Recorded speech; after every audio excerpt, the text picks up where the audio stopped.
Hello friends, welcome to Eklavya classes. उम्मीद करते हैं आप सब लोग अच्छे से होंगे, घर में होंगे, सुरक्षित होंगे और प्रिपरेशन कर रहे होंगे। मेरा नाम अभिलाषा सिंह है और ये रही आपकी क्लास। अभिलाषा और स्वागत है आप सबका आपके अपने चैनल एकलव्य क्लासेस में। तो जी हाँ फ्रेंड्स, आज जो हमारी क्लास है वो हमारी क्लास है जीएस में ही केमिस्ट्री की क्लास।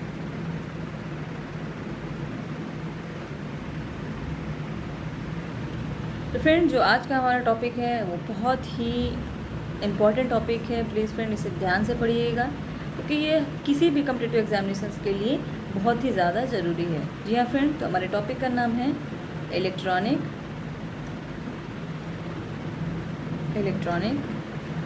कन्फिगुरेशन।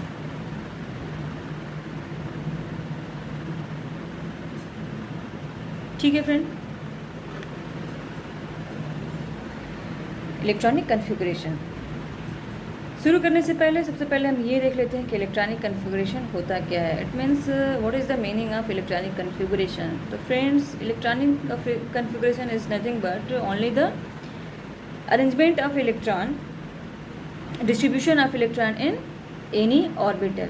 ठीक है फ्रेंड, यानी कि जो भी इलेक्ट्रॉन होता है, किसी भी एलिमेंट्स में जो भी इलेक्ट्रॉन्स पाए जाते हैं उनका ऑर्बिटल में कैसे डिस्ट्रीब्यूशन होता है, कैसे अरेंजमेंट होता है, इसके जो भी इसका डिस्ट्रीब्यूशन होता है उसके अरेंजमेंट को ही हम क्या कहते हैं, इलेक्ट्रॉनिक कन्फिगुरेशन कहते हैं। ठीक है, तो चलिए हम स्टार्ट करते हैं फ्रेंड।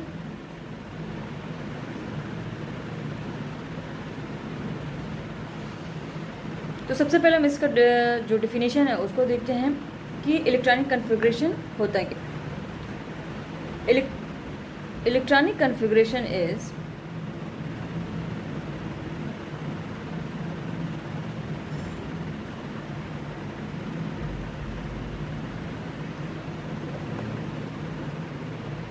एटम। तो ये डिफिनेशन है फ्रेंड कि जो इलेक्ट्रॉनिक कन्फिगुरेशन है, this is the comprehensive and proper distribution of electron in various shells and subcells of an atom। ठीक है फ्रेंड, अब इसके कुछ हम एग्जांपल्स देख लेते हैं। एग्जांपल से हमको सारी चीज़ें क्लियर हो जाएंगी। तो सबसे पहले हम सोडियम का एग्जांपल लेते हैं। हम सब जानते हैं कि सोडियम का जो एटॉमिक नंबर होता है वो होता है 11। इसका हम इलेक्ट्रॉनिक कन्फिगुरेशन करेंगे तो क्या होगा, EC 1s2 2s2 2 2 4 2p6 and 3s1। ठीक है फ्रेंड, 11 होता है तो देखिए 2 2 4 6 10 1 11। तो ये 11 जो भी इसके इलेक्ट्रॉन्स होते हैं फ्रेंड, वो इस तरीके से किसी भी ऑर्बिटल में डिस्ट्रीब्यूट होते हैं। यानी कि एस ऑर्बिटल में 2, फिर दूसरे शेल के एस ऑर्बिटल में, यानी कि दूसरे शेल के सबसेल्स में 2, फिर दूसरे सबसेल के पी ऑर्बिटल में 6, तीसरे सेल के सबसेल्स एस में 1 इलेक्ट्रॉन। मतलब इस तरह से ऑर्बिटल में ये डिस्ट्रीब्यूटेड होते हैं। ठीक है, अब दूसरा एग्जांपल हम लेते हैं मैग्नीशियम का। मैग्नीशियम का कितना होता है, 12। वैसे ही इलेक्ट्रॉनिक कन्फिगुरेशन हो जाएगा 1s2 2s2 2p6 and 3s2। यहाँ पे क्या था फ्रेंड, एक जो एस ऑर्बिटल था वो हाफ फिल्ड था, लेकिन यहाँ पे सारे के सारे फुल फिल्ड हैं। ठीक है, उम्मीद करते हैं आपको समझ में आया होगा कि ये जो इलेक्ट्रॉनिक कन्फिगुरेशन है ये कैसे हुआ है। नेक्स्ट एक और एग्जांपल लेते हैं हम कैल्शियम का। ठीक है फ्रेंड, कैल्शियम का, तो कैल्शियम का कितना होता है, 20। इसका इलेक्ट्रॉनिक कन्फिगुरेशन जो होगा वो होगा 1s2 2s2 2p6 4s2 2p6, ये 2p6, ये 3s2। कितना हुआ, 3s2 यानी कि ये हो गया 12। अभी कितने बचे हैं, 8 बचे हैं। तो ये हो जाएगा फ्रेंड 3p6 एंड 4s2। ये हो गया 2 2 4 6 10 2 12 6 18 2 20। ये हमारा कैल्शियम का इलेक्ट्रॉनिक कन्फिगुरेशन पूरा हुआ। अब जो हमारा नेक्स्ट टॉपिक है फ्रेंड वो है valence electron and core electron. तो वैलेंस इलेक्ट्रॉन और कोर इलेक्ट्रॉन में ये डिफरेंस होता है फ्रेंड, जो वैलेंस इलेक्ट्रॉन्स होते हैं वो किसी भी एटम का जो सबसे बाहर का जो शेल होता है, सबसे आउटर मोस्ट जो शेल होता है, उसमें जो इलेक्ट्रॉन होते हैं उसको हम वैलेंस इलेक्ट्रॉन कहते हैं। और कोर इलेक्ट्रॉन्स वो इलेक्ट्रॉन्स होते हैं जो किसी भी एटम के इनर मोस्ट शेल्स में पाए जाते हैं, उनको हम कोर इलेक्ट्रॉन कहते हैं। तो देखते हैं हम the electron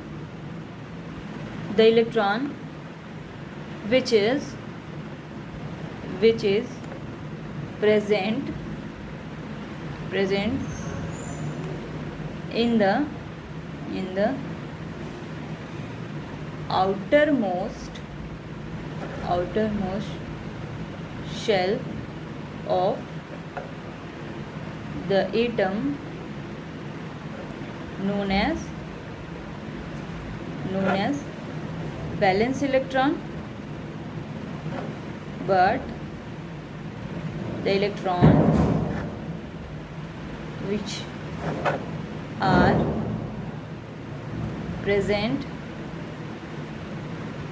in the innermost shell of the innermost shell of the, sorry friend, ये ऑफ द शेल नहीं होगा, ऑफ द एटम होगा, of the atom known as core electron. ठीक है फ्रेंड, ये तो हो गया डेफिनेशन किसका, वैलेंस इलेक्ट्रॉन का एंड कोर इलेक्ट्रॉन का। ठीक है फ्रेंड, आगे देखते हैं, इसके कुछ एग्जांपल्स देख लेते हैं कि कहाँ पे हमको पता चलता है कि ये वैलेंस इलेक्ट्रॉन है कि ये कोर इलेक्ट्रॉन है। सोडियम का एग्जांपल लेते हैं फ्रेंड, सोडियम का 11। अगर इसका हम इलेक्ट्रॉनिक कन्फिग्रेशन करते हैं तो ये हो जाता है, बोरबरी के हिसाब से करते हैं तो ये हो जाता है 2 यानी कि 2 8, ये हमारे हो जाते हैं जो, क्योंकि ये इनर शेल्स में होते हैं तो ये हो जाते हैं हमारे core electron.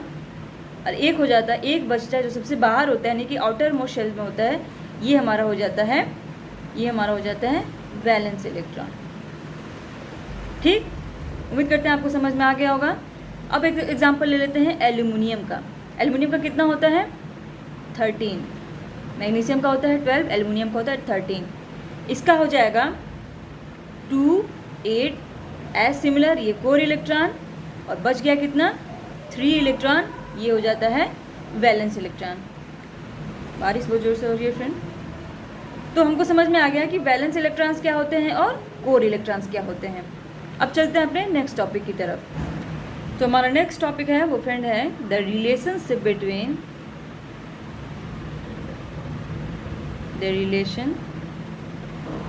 Between valence electron and chemical properties of the element.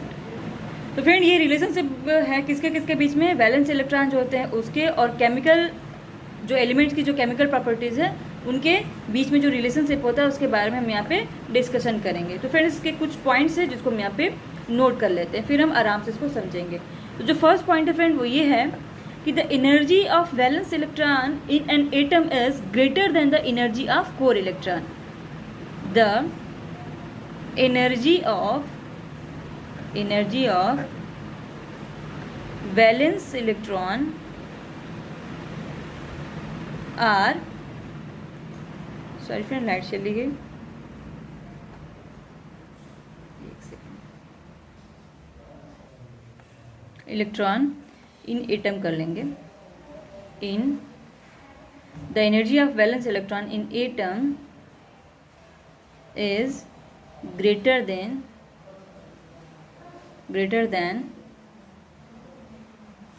the energy of core electron of atom।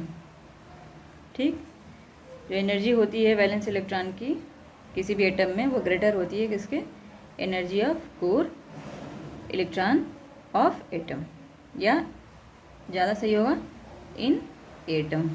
ठीक है।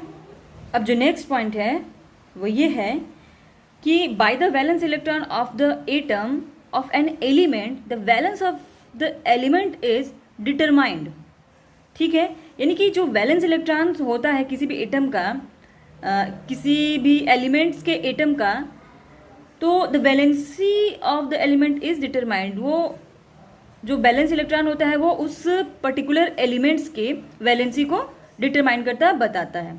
ठीक है, तो by the valence electron, by the valence electron of the element of an atom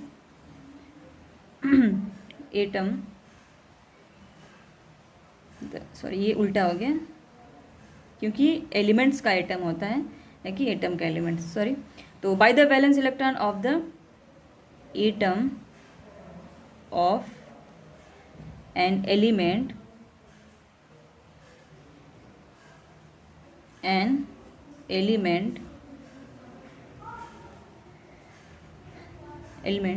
the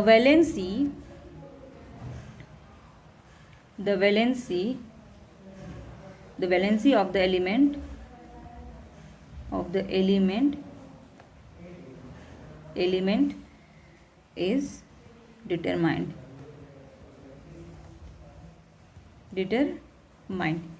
ठीक है friend, अब देखते हैं इसका next point. If the valence electron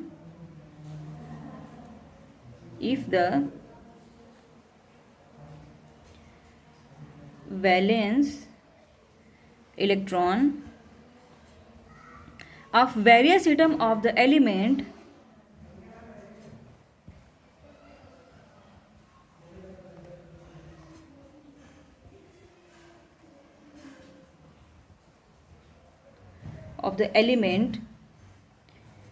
are same, then there is a uniformity and resemblance in their chemical properties।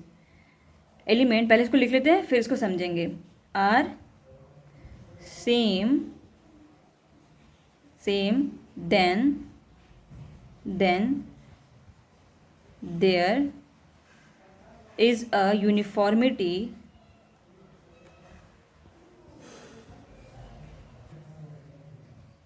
Properties. It means ये कि अगर जो वैलेंस इलेक्ट्रॉन ऑफ वेरियस, अगर अलग अलग एटम्स के जो वैलेंस इलेक्ट्रॉन होते हैं एटम्स में, जो वेरियस इलेक्ट्रॉन होते हैं एलिमेंट्स के, वो अगर सेम होते हैं तब क्या होता है, उनके जो केमिकल प्रॉपर्टीज होती हैं वो भी यूनिफॉर्म, यानी कि एज सच सबकी सेम ही होती है। अगर वैलेंस इलेक्ट्रॉन सेम है तो सिंपली हम कह सकते हैं कि उनकी केमिकल प्रॉपर्टीज भी सेम होती है। ठीक है फ्रेंड, नेक्स्ट हम देखते हैं। सिंपली हम ये कह सकते हैं कि द वैलेंस इलेक्ट्रॉन, उसी बात को हम दूसरे तरीके से कह सकते हैं कि जो the valence electron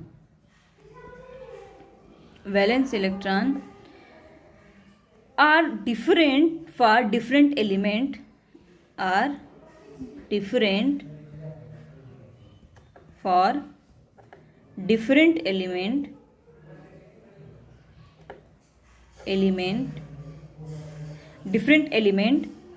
then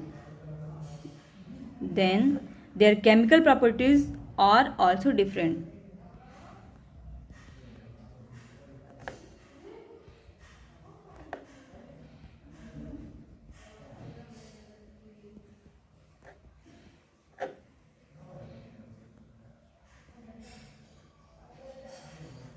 different, ठीक है, यानी कि जब वैलेंस इलेक्ट्रॉन डिफरेंट होता है डिफरेंट एलिमेंट्स के लिए तो उनकी केमिकल प्रॉपर्टीज भी वाइस वर्सा डिफरेंट ही होती है। ठीक है, वाइस वर्सा इट मीन्स इधर केमिकल, इधर एलिमेंट्स के वैलेंस इलेक्ट्रॉन डिफरेंट होते हैं तो उधर केमिकल प्रॉपर्टीज भी डिफरेंट हो जाते हैं। ठीक है, नेक्स्ट पॉइंट है कि the number of valence electrons of an element is equal to the group number of the modern periodic table.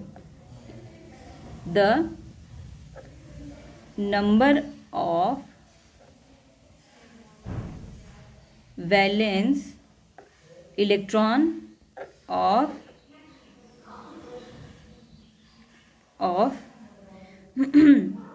an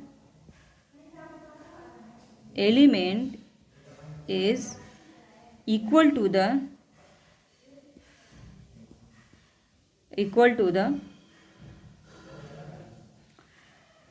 group number of the modern periodic table. अब ये मॉडर्न और ओल्ड पीरियोडिक टेबल तो आप जानते ही हैं, जो नहीं जानते हमारे पीछे एक वीडियो जाके देख लेंगे, वहाँ पे इसके बारे में बताया गया है। ठीक है फ्रेंड, तो ये जो टॉपिक था ये यहाँ पे ख़त्म हुआ। अब चलते हैं अपने नेक्स्ट टॉपिक की तरफ, और वो है अफबाउ प्रिंसिपल के जो बेस्ड एग्जाम्पल्स होते हैं, जो अफबाउ प्रिंसिपल पे बेस्ड जो क्वेश्चंस होते हैं उसके बारे में पहले हम यहाँ पे बात करेंगे। क्यों हम डायरेक्टली क्वेश्चंस पे आ रहे हैं फ्रेंड्स? क्योंकि हम इसके बारे में, इसकी जो थ्योरी है इसके बारे में काफ़ी डिस्कशन कर चुके हैं अर्लियर। तो सबसे पहले जो अफबाउ का जो प्रिंसिपल है,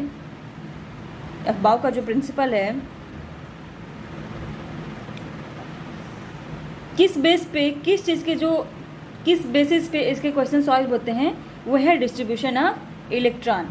ठीक है, जो energy,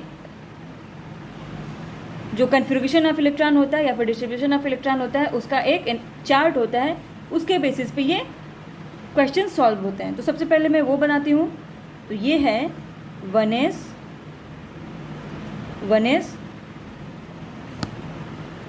2s 3s 4s 5s 6s 7s। फिर इधर से 2p 3p 4p 5p 6p and 7p। फिर इधर हो जाएगा 3d 4d 5d and 6d। ये इधर हो जाएगा 4f एंड 5f। अभी जो है ये एरो ऐसे आता है, ठीक, ये एरो ऐसे आता है।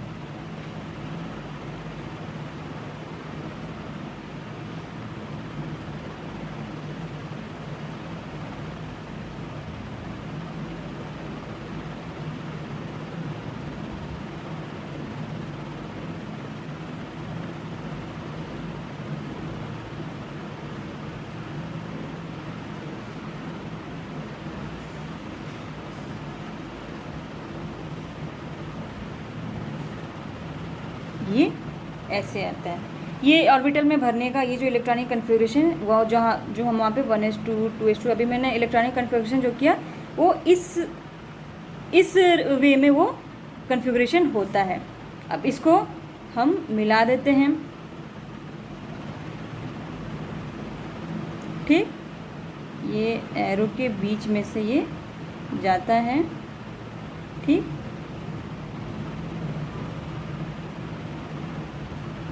ये मिल जाता है। फिर ये एरो के बीच में से जाता है और इसमें ये मिल जाता है। फिर ये एरो के बीच में से जाता है और ये मिल जाता है।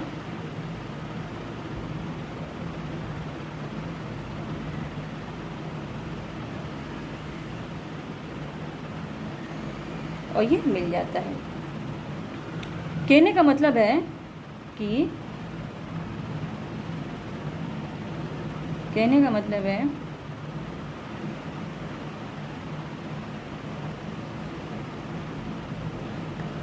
मैं इसको थोड़ा बीच में से ले जाती हूँ, ठीक है, अलग कलर से, ताकि आपको कोई कंफ्यूजन ना हो।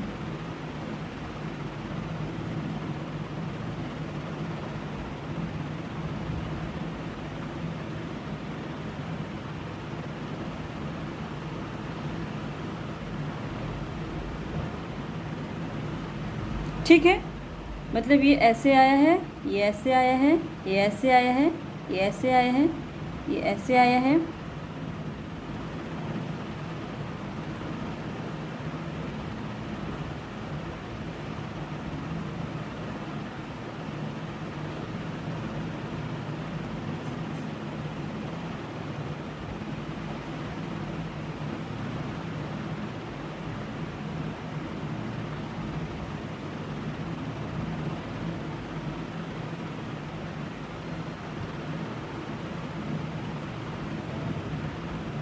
ये ऐसे है इसका डिस्ट्रीब्यूशन।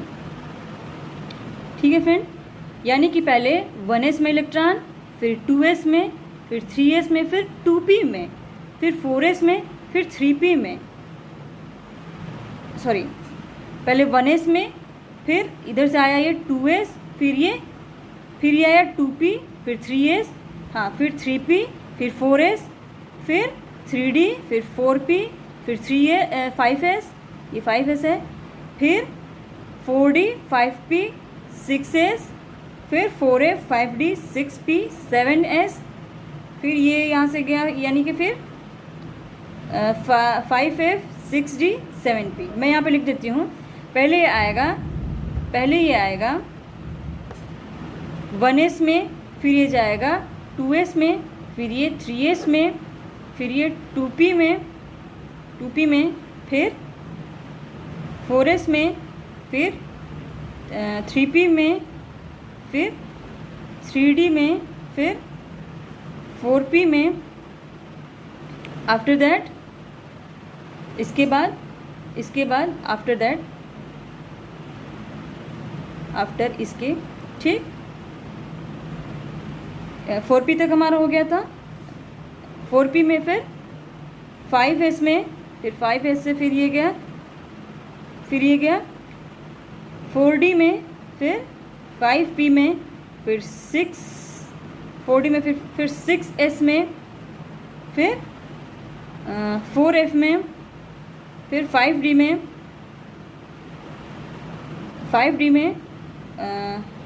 5d, फिर 6p, 7s, 6p,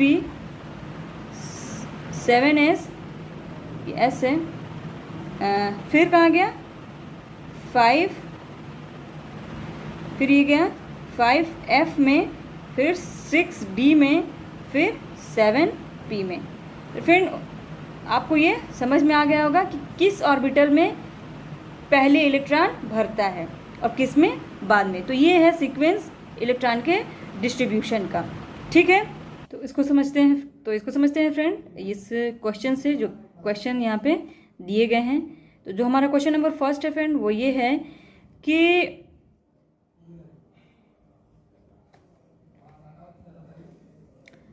in a given atom number 2 electrons can have the same value for all the 4 quantum numbers. This is called, क्या होगा, Pauli's exclusion principle। क्योंकि ये अच्छी तरीके से Pauli exclusion principle में पढ़ चुके हैं कि क्या कि electron can have the same value for all 4 quantum number. No two electron, मतलब 2 इलेक्ट्रॉन के लिए चारों क्वांटम नंबर्स जो होते हैं वो सेम नहीं हो सकते, ऐसा पॉली एक्सक्लूजन प्रिंसिपल में कहा गया था। ठीक है, तो इसका जो ऑप्शन है वो डी सही होगा। नेक्स्ट क्वेश्चन है फ्रेंड कि the arrangement of orbitals on the basis of energy is based upon their n+l value. Lower the value of n+l, lower is the energy. For orbitals having same values of n+l, the orbital with lower value of n will have lower energy। ठीक है, तो जिसमें इसका जो first question बनता है वो friend वो ये है कि based upon the above information arrange the following orbitals in the increasing order of energy. तो ये है इसका 1s 2s 3s 2p first option.